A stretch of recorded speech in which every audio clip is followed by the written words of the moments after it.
महोदय, अब तो हमारा तिरंगा झंडा भी हमसे ये पूछने लगा है कि क्या बात है भारत, आजकल फहराने से ज्यादा मैं कफन में दफनाने के क्यों काम आ रहा हूँ।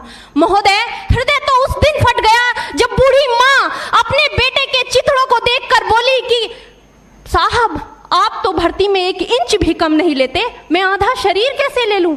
महोदय, आज इन मानवाधिकारों के कारण इन आतंकियों के बंगलों की आकाओं की नाकफनी हंसती है और शहीद हुए हमारे जवानों के आंगन की तुलसी रोती है। जब एक शहीद हुए जवान की विधवा की वेदना चीख चीख कर ये कहती है कि प्यार भी भरपूर गया, मांग का सिंदूर गया, नन्हे नौनिहालों की लंगोटियां चली गई, छोटी छोटी बेटियों की चोटियां चली गई और आपके लिए तो एक आदमी मरा है साहब, मेरे घर की तो रोटियां ही चली गई।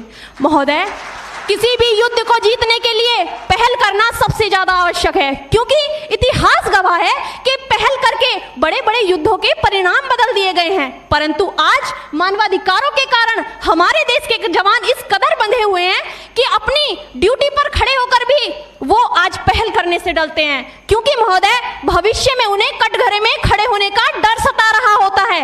वो ये जानते हैं कि चाहे एक उग्रवादी की राइफल से निकलने वाली गोली को ये तय करना पड़े या ना पड़े कि वो किसे लगेगी, लेकिन हमारी राइफल से निकलने वाली हर गोली को ये निर्णय लेना पड़ता है कि चाहे वो किसी निर्दोष को लगे, दोषी को लगे या ना लगे, परंतु किसी निर्दोष को नहीं लगनी चाहिए। यदि ऐसा हुआ तो ना तो ये समाज हमें छोड़ेगा, ना ही तिल का ताड़ बनाने वाली ये मीडिया हमें छोड़ेगी। और महोदय, मानवाधिकार के तले किसी जवान को दबाकर युद्ध के मैदान में छोड़ देना कोई वीरता नहीं, एक आत्महत्या है। क्योंकि महोदय, फूल को श्रृंगार दो ये मुमकिन नहीं और एक वीर को झनकार दो ये मुमकिन नहीं। जो हाथ बांध दे सेना के, ऐसे मानवाधिकार का पालन संभव नहीं।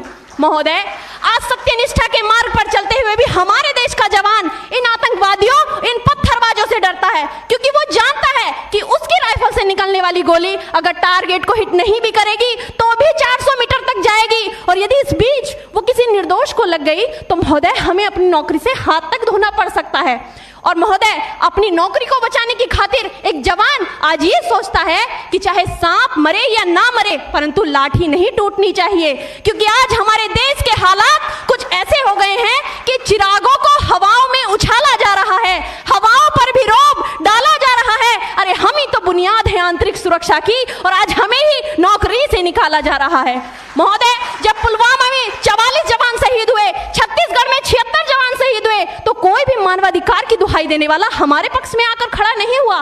परंतु जब जेएनयू विश्वविद्यालय में एक देशद्रोही के द्वारा भारत तेरे टुकड़े होंगे, अफजल हम शर्मिंदा हैं जैसे देशद्रोही नारे लगते हैं, तो सारे मानवाधिकार के ज्ञाता आकर उसके पक्ष में खड़े हो जाते हैं। तभी तो क्या कहा था उस देशद्रोही ने कि तुम एक अफजल को मारोगे, हर घर से अफजल निकलेगा। तो मैं भारत की बेटी अपनी भारतीय सेना की तरफ से आज ये ऐलान करती हूँ कि उस घर में घुसकर मारेंगे जिस घर से अफजल निकलेगा, वो कोख नहीं पलने देंगे जिस कोख से अफजल निकलेगा।